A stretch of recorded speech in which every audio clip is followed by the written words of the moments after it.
Bismillahirrahmanirrahim. Uh, I'm Shahzadi Samra for the course of 20th Century English Novel, and the program Master of Arts for course code is 4111.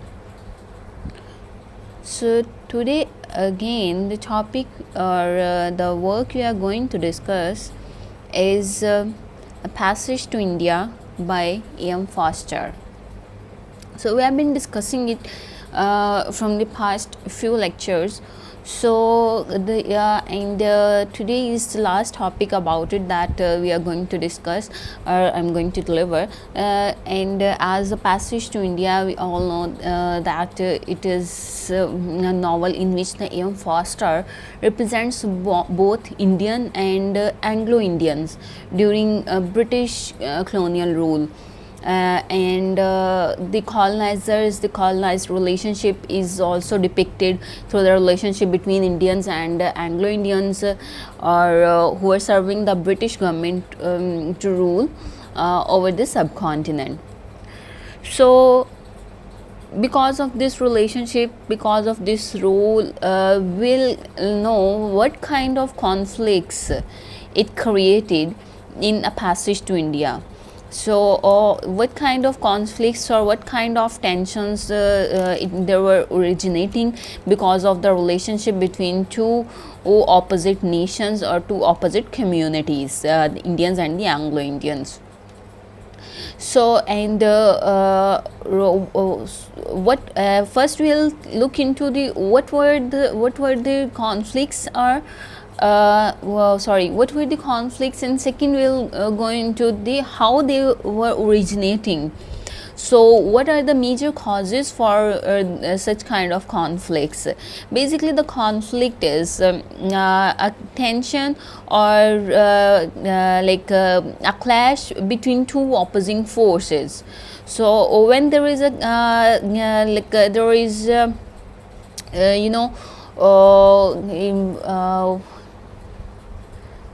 confrontation of two opposing things, or two opposing forces, there is always a clash. Because of it always creates a tension. For example, if you are in a room where there is also a person to whom you don't like, so this thing it creates a tension. So it will also create tension for not for only you but for the other members, those who are present in that room. So now we'll see that in general conflicts, what type of conflicts are present in the society. So the first one is the personal conflict, that is relevant to the internal conflicts, you may say, or that is relevant to the person's own life. So there isn't any external force for creating such conflict. Then there is a racial conflict, and it is also common, although it is lessened with the time. It has lessened with the time, but it is also present. It is still present in our society. Then comes the class conflict. Class conflicts are quite dominant, no matter how much we are progressing, but it is still deep rooted in our societies. So the next one is the caste conflict. Caste conflict is still deep rooted.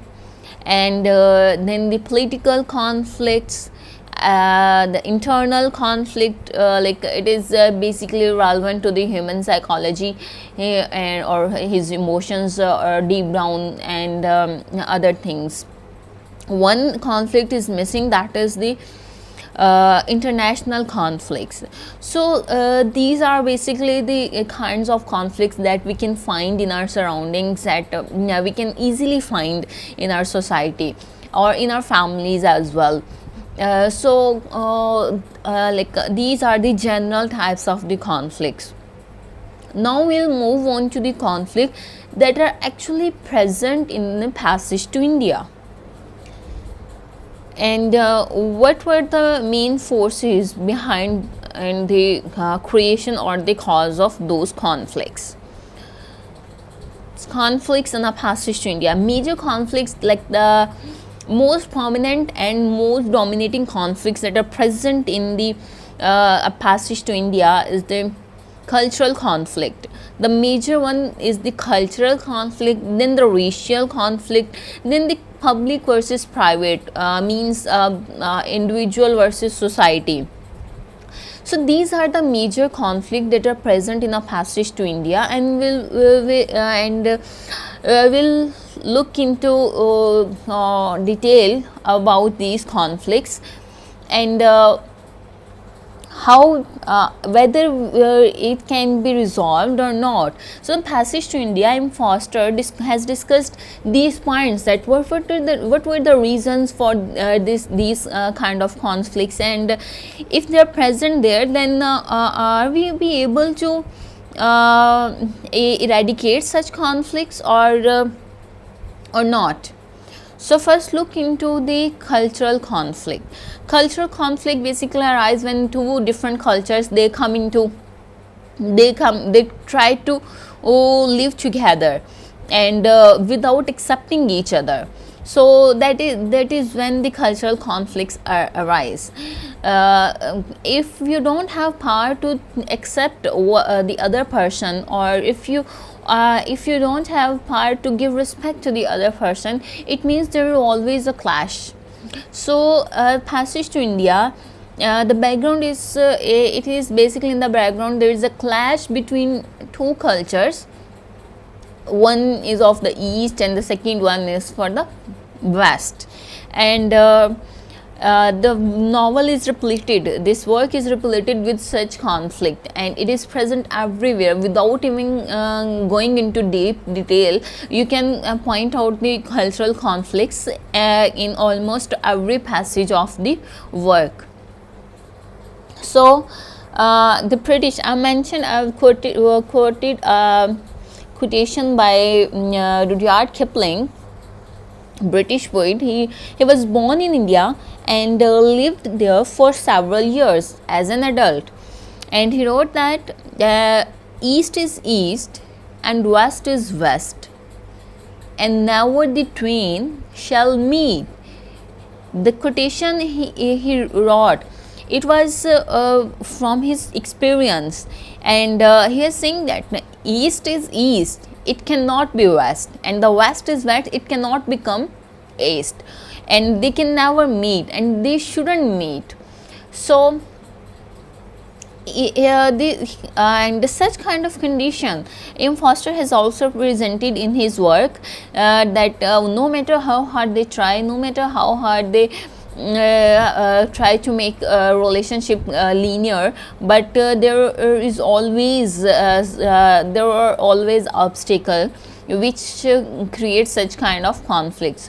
So the West is represented by the Anglo-Indians, the British administrators and their families who are residing in India, in Chandrapur, and they form a relatively small but close-knit community, and they live at the civil station apart from the Indians. So their social life centers around the Chandrapur club, and where they attempt to recreate the entertainments that would be in England. So it was an area where they were trying to where they were trying to create environment that they could have they may have in England. So although these Westerners wish to maintain good relations with Easterners whom they govern, so they have no desire to understand India or the Indians. So like early in the book, when the Roni remarks that no one can even begin to think of knowing this country until he has been in it 20 years.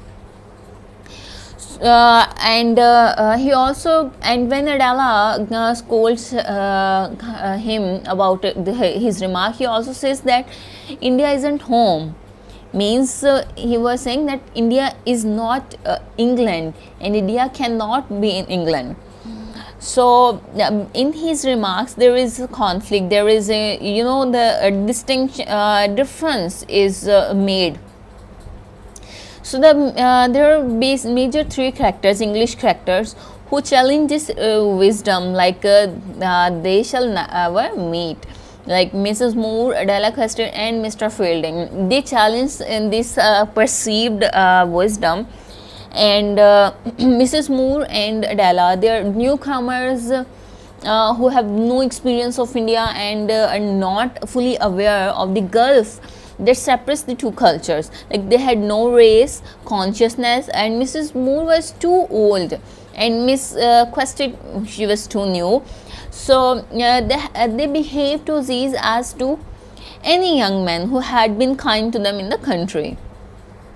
So Adela, she shows her ignorance of Indian customs when she asked Dr. Aziz how many wives he has, and the Turtons throw a bridge party to bridge the gulf between east and west.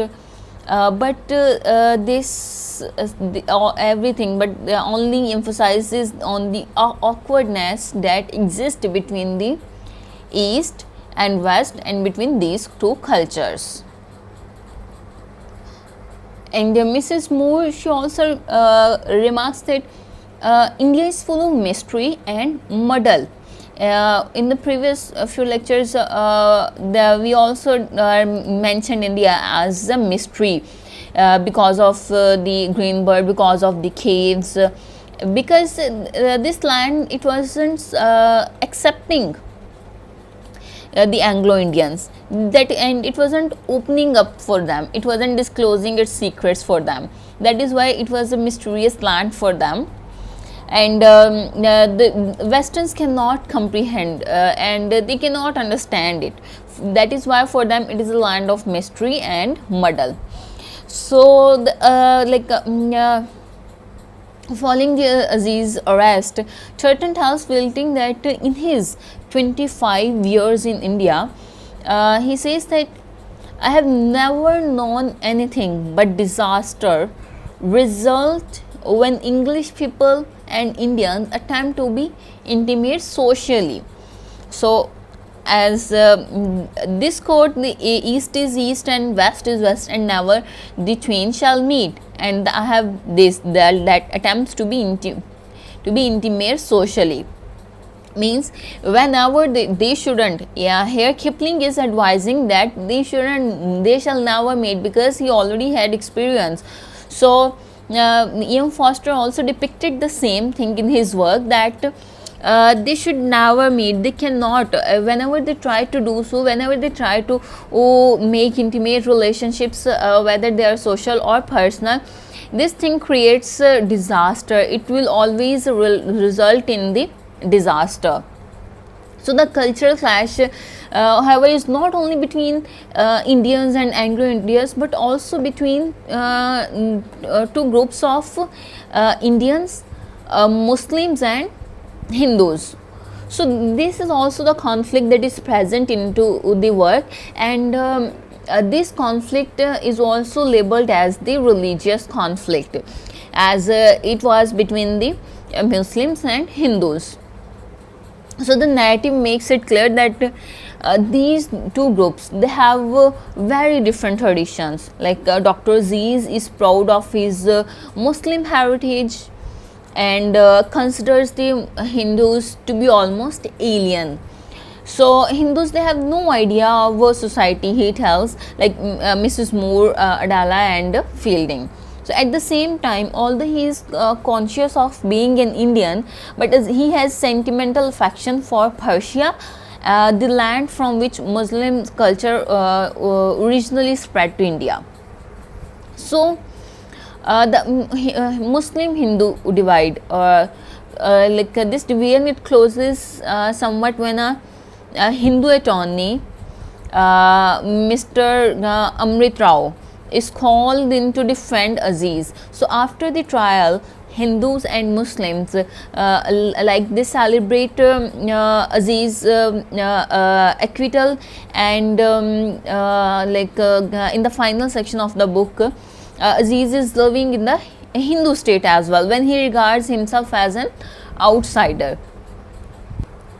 and the difference between the east and west was because the attitude of the colonizer, the British people, towards the Indians wasn't very good, and it was because they considered themselves superior to them, and they always degraded or think of little of Indians.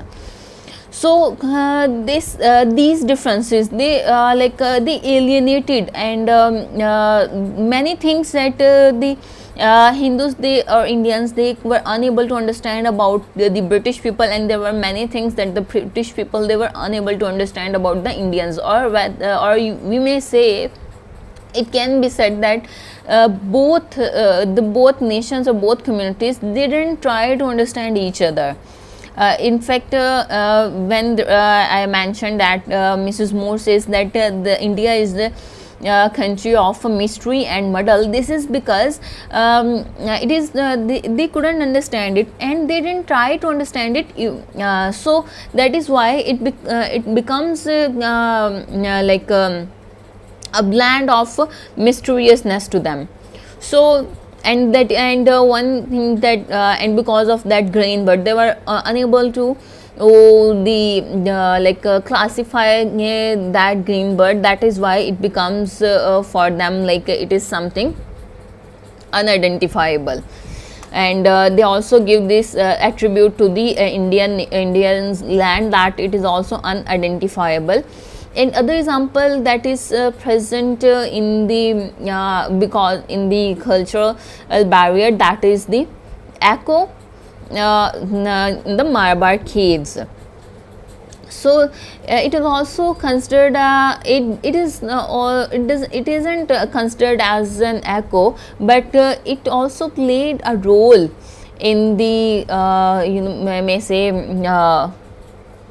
in creating or in molding the story, or basically the incident that happened in the caves and the echo, these are the most significant incidents that are present in this work. So Malabar Caves, as I told you in the previous lecture, is acted as a protagonist or as a character, and its role is quite significant. So the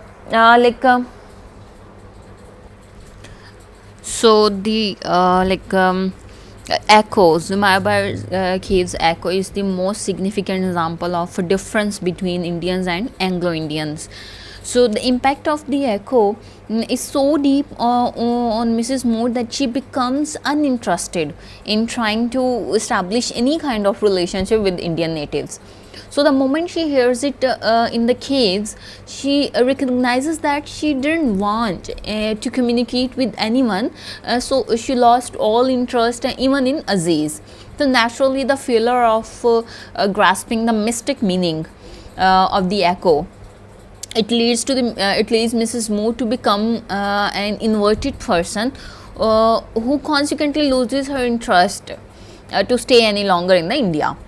So she departs India without any delay, and she finally dies when she is on her voyage back to England. And her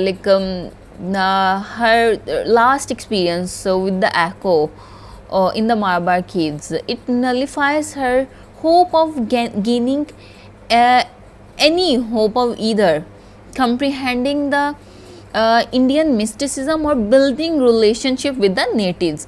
So it was the time when she realizes that when the cave converted every sound into any meaningless sound and into any empty sound, it was the when she got confused, and she just lost in any interest to get to know India, because it was so confusing for her that she didn't and it was so mysterious, it became so mysterious for her, and that she just left everything. And even it also created doubts about her religious belief in her, and same So the novel and also the Adela, she also experienced this some same kind of situation, and then even the novel, it doesn't seem to present any interpretation of the echo in the cave. So any interpretation needs to transcend all the physical debates and focus on the metaphysical interpretation instead. So in case only Hinduism provides such interpretation, since it deviates from using logic in explaining the metaphysical phenomena. So here is also a difference that the British, they believed in logics, and they were rational, and they demanded reasons for everything, while on the other hand the Indians, their things or their beliefs, they didn't based on logics or reason. They were doing things that as if they were supposed to do, or as if they were told to do. So the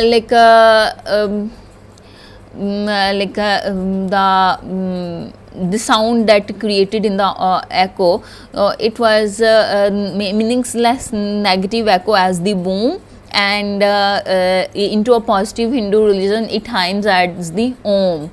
So they manipulated things according to their own ease. So that was also a difference between the interpretation of the things, and it also created a cultural conflict between them.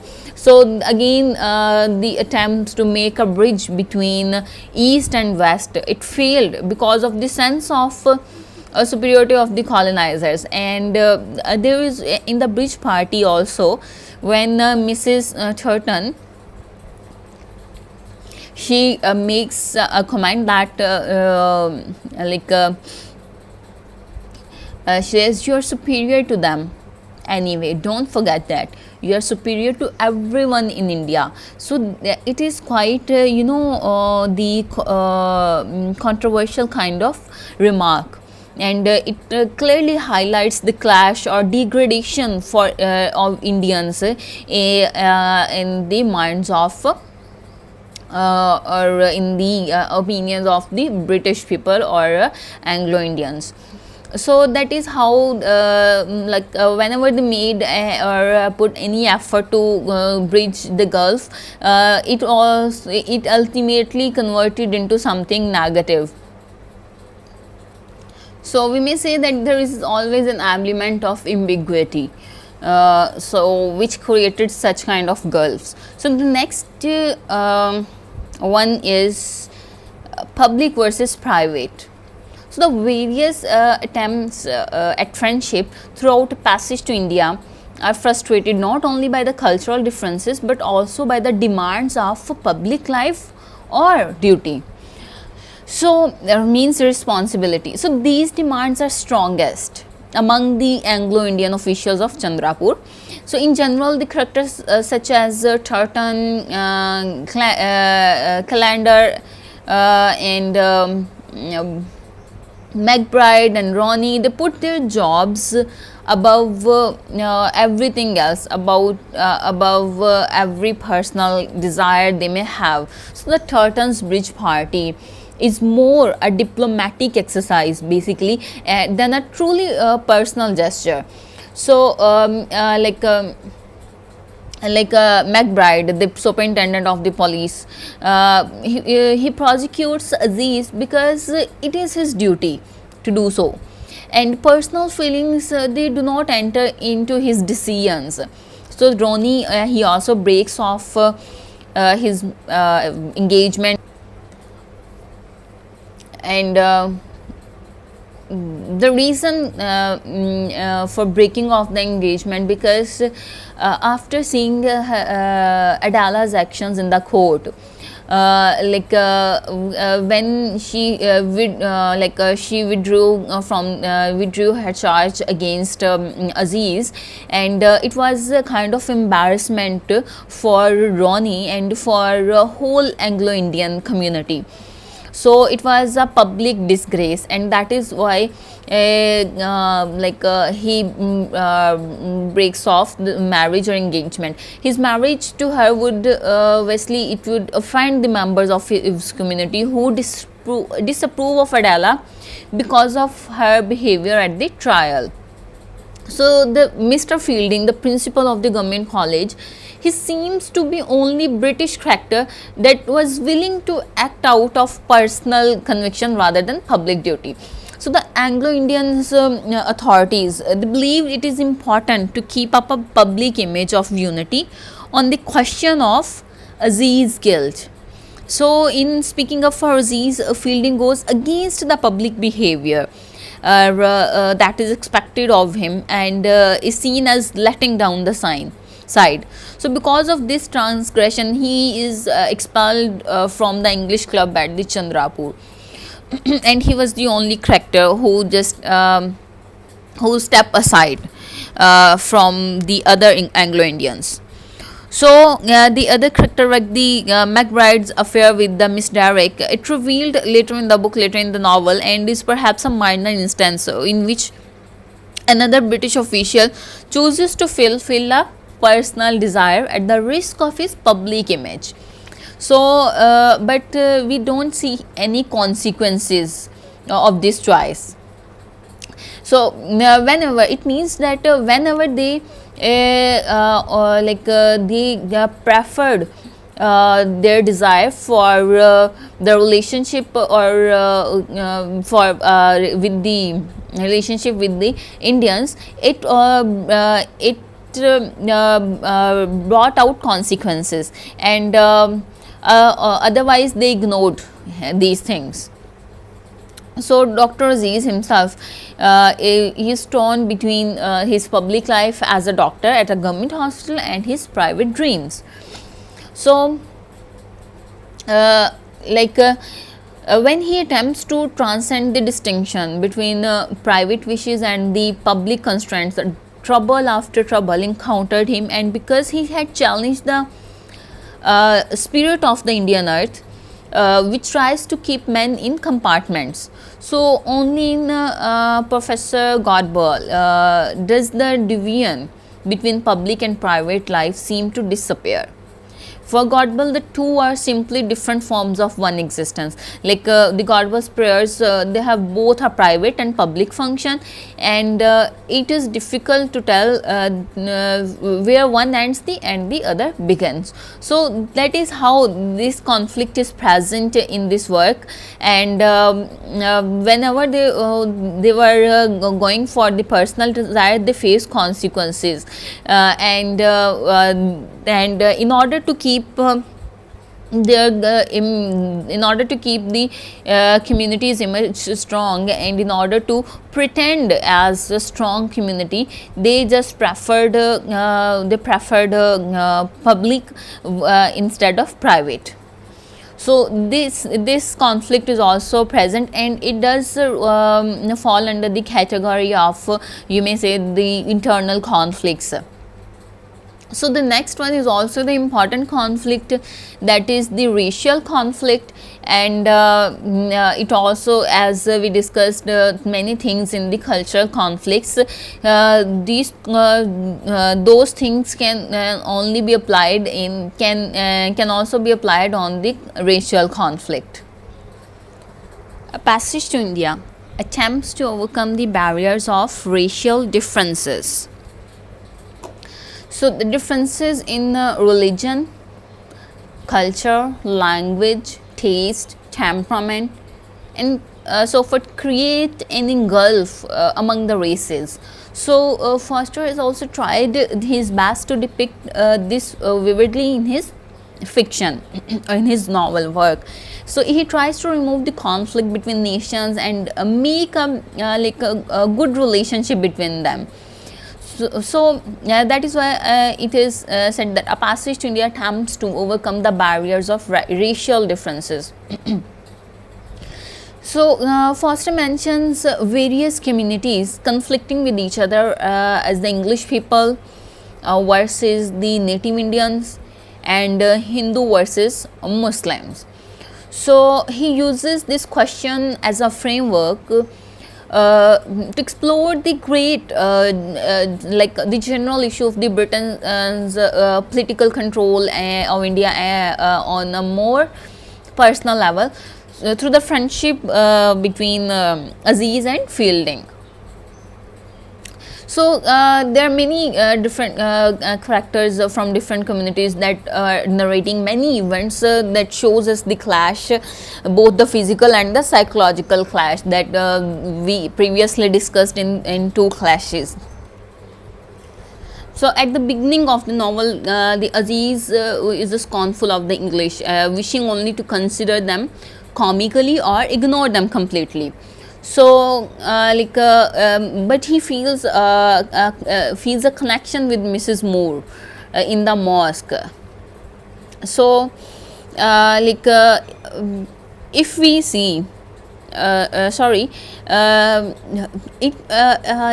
are many works that try to highlight such differences, and in the novel, in this work, Foster examines racial tensions between the British colonizers and the Indian people at the time of the British Raj, and also philosophical question about the nature of human relationship in general.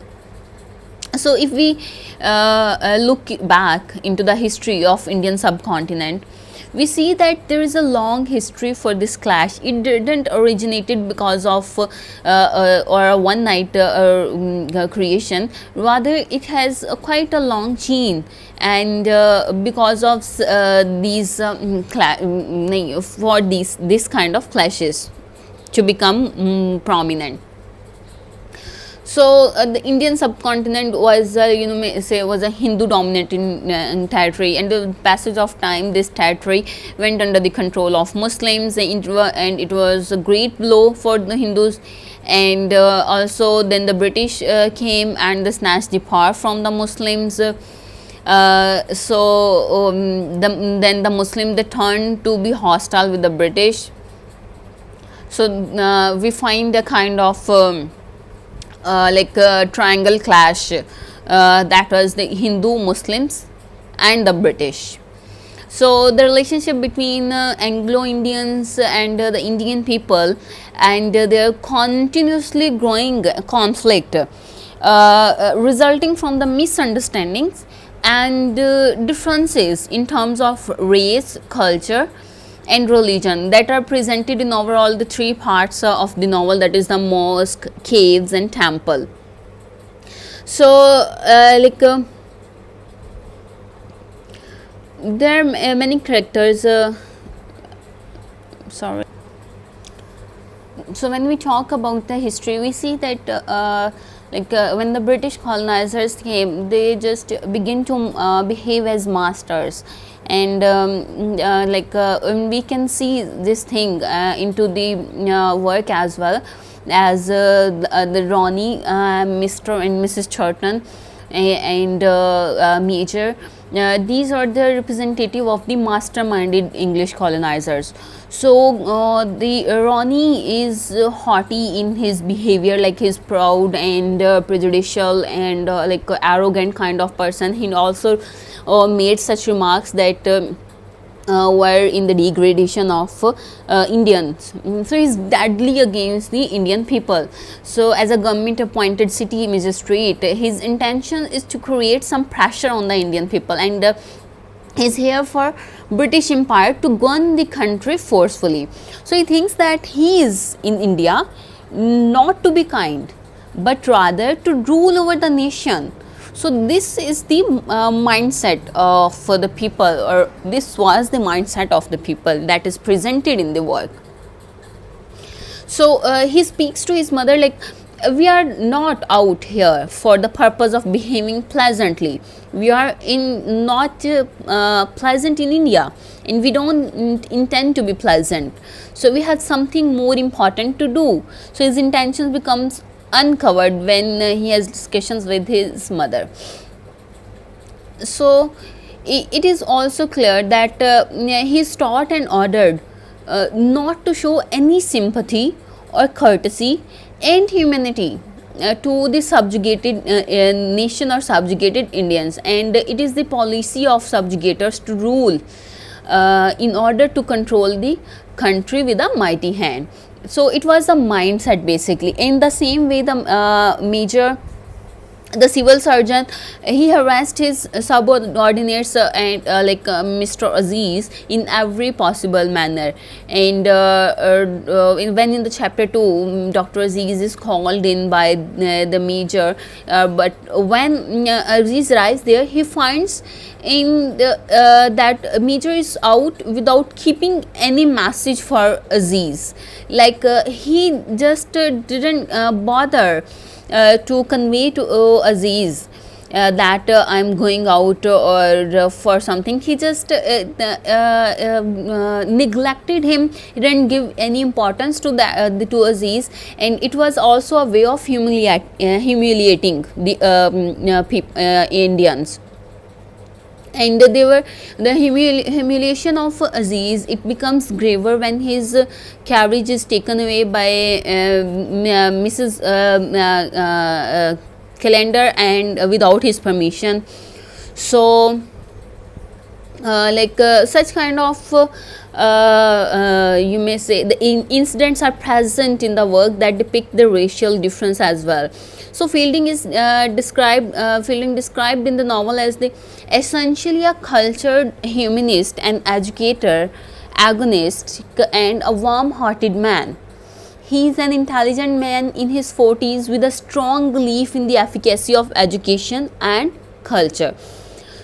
So Fielding is that so Fielding stands alone among the British officials in India, and he was in the favor of Indians, and he was being neutral. So because of this, he has to face many consequences. And similarly, we see there is also an indivisible wall between the governors and the governed Indians, means the colonizers and the colonized Indians. So it intensified the racial tension and problem that already existing between them. So even the Indians have no right to enter into the club, even a guest, as a guest. So when Mrs. Moore intends to invite Aziz to the club, Aziz says Indians are not allowed into Chandrapur club, even as a guest.